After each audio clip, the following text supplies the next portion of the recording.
Vice President of the Centre for China and Globalization, Victor Gao, who joins me. Victor Gao, thanks so much for your time. What is your warning to the West? Well, I would say this war in Ukraine is a tragedy, especially for the people in Ukraine.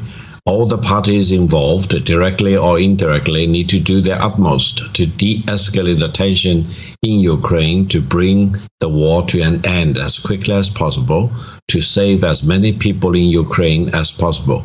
Russia has put its nuclear forces on special alert, and the United States, even though without saying that, has always put their nuclear weapons on high alert. So I would say mankind has never been as close to the brink of a nuclear disaster as we are now, even though lots of people, lots of countries seem to pretend that this is not the case. But wake up, this is the reality. If we take any step in the wrong direction, we may push the situation beyond the point of no return. And when a nuclear disaster happens, it's no child's play. It will wipe out humankind or Homo species from the face of Earth.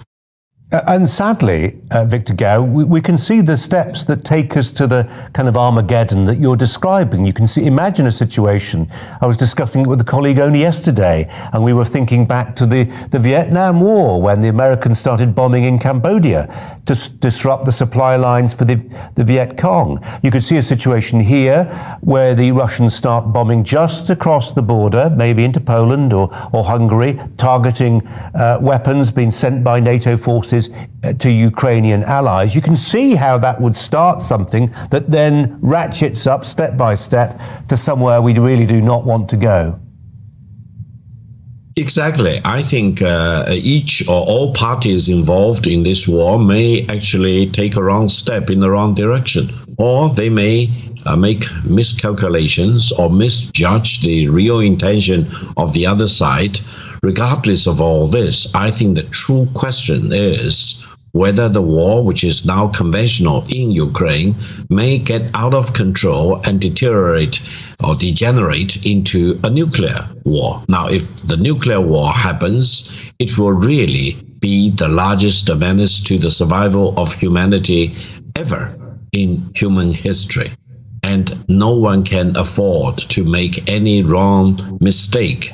And there will be no winner if there is a nuclear holocaust, and all mankind will be losers. So let's be serious, let's wake up, let's do whatever we can to avoid pouring more fuel onto the fire in Ukraine. Let's save as many people in Ukraine as possible.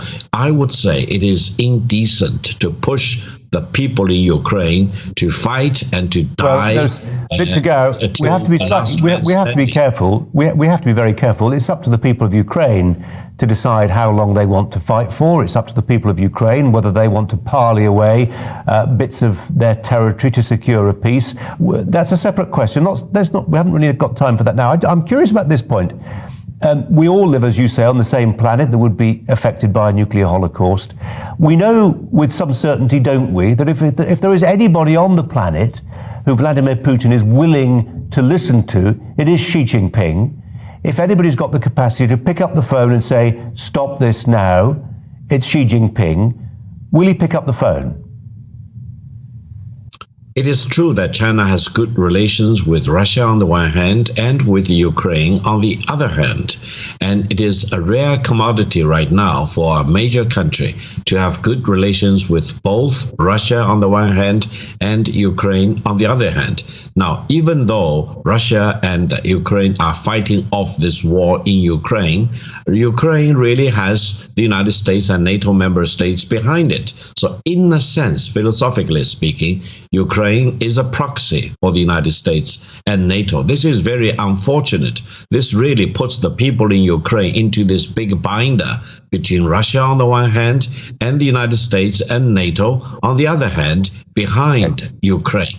This unfortunate situation needs to be corrected as quickly as possible, because otherwise it may degenerate into a nuclear catastrophe. Victor Gao, we appreciate your time, and I ought to say that though many people I think would agree with your analysis, it says nobody wants to embrace the prospects of a nuclear war, that many Ukrainians would resist the idea that they are a proxy for NATO or indeed America. Victor Gao, thanks very much indeed for your time.